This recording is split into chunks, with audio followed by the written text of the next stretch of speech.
Satu hari gue punya temen jago banget matematika, fisika, kimia, dan lain-lain, which is gue nggak jago. Dan dia nanya gini, di dunia online kan lu jago online, gue cari murid gimana ya caranya ya?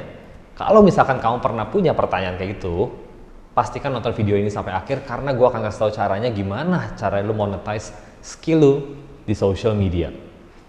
Nah, welcome to Boxless Media bersama gue William, dan hari ini kita akan bahas hal tersebut. Jadi pastikan untuk subscribe, like, dan juga share video ini karena gue akan kasih tahu rahasia-rahasia supaya lu bisa menghasilkan uang lewat social media.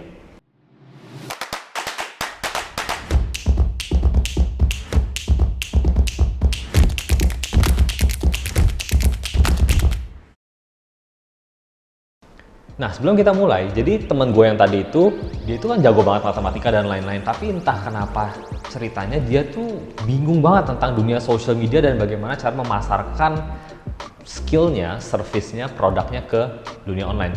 Which is itu problemnya semua bisnis.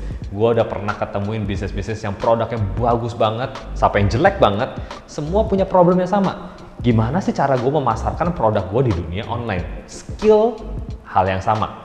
Jasa itu hal yang sama dengan produk, cuma mungkin memang satu tangible, satu lagi mungkin yang intangible. Sekarang, gimana sih caranya? Pertama, kenalin dulu siapa sih yang butuh skillnya kita. Karena kita mulai dari skill yang kita punya gitu kan, bukan dari problemnya orang. Skill kita bisa nggak menjawab problemnya mereka. Matematika, fisika, kimia, mungkin audiensnya adalah anak-anak sekolah, SD, SMP, SMA. SD yang nggak mungkin fisika kimia lah ya, matematika. Nah, seandainya kita mau ngomong, target gua adalah anak-anak SMA nih yang sukanya galau kalau misalkan lagi mau ulangan matematika atau ulangan fisika, bingung nih gimana cara belajarnya. Jadiin mereka audiens kita. Pertama banget di social media adalah jadikan target market kita sebagai audiens dulu. Mereka belum tentu akan beli, tapi mereka paling nggak mau dengerin kita ngomong dulu. Kedua adalah setelah kita menentukan target audiens kita dan beserta pain point-nya, cari tahu di mana yang mereka ngumpul, bukan gimana cara ngomong sama mereka dulu, tapi di mana mereka ngumpul itu penting. Mereka jangan-jangan kita itu memasarkan jasa kita itu di LinkedIn. Anak SMA mana mungkin ada di LinkedIn, salah tempatnya. Kalau mau cari targetnya ke anak-anak SMA, which is misalkan contoh yang tadi matematika, mungkin TikTok bisa jadi sarana yang tepat untuk mengajarkan matematika, fisika, kimia dengan cara yang fun.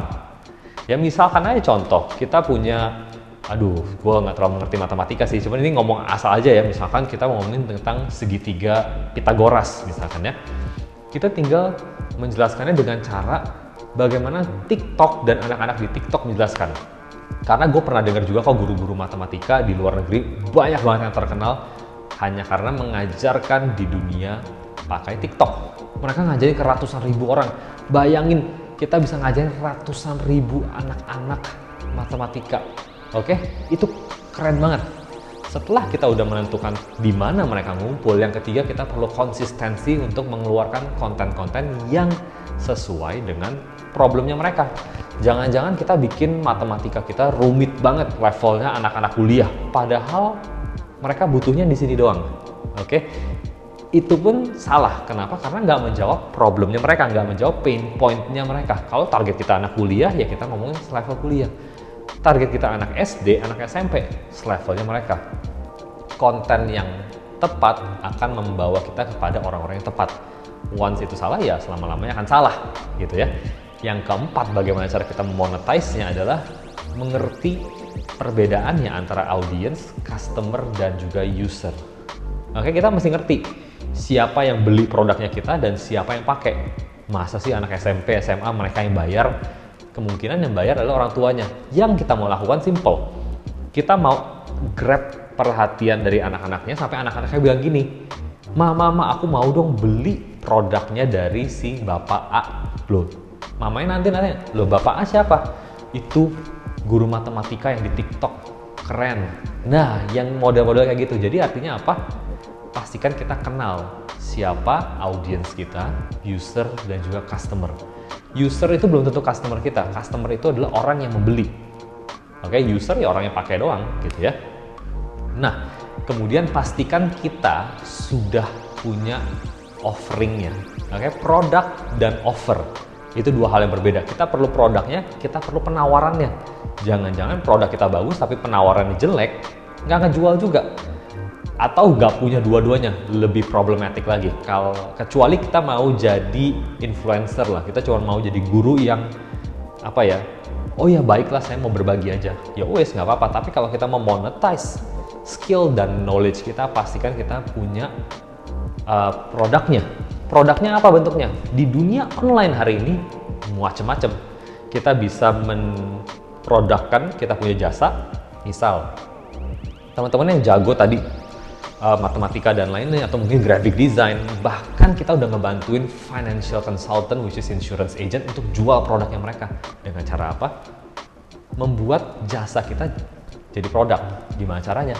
Buat digital products. Mungkin kita akan bahas lebih detail lagi di video lainnya mengenai digital products.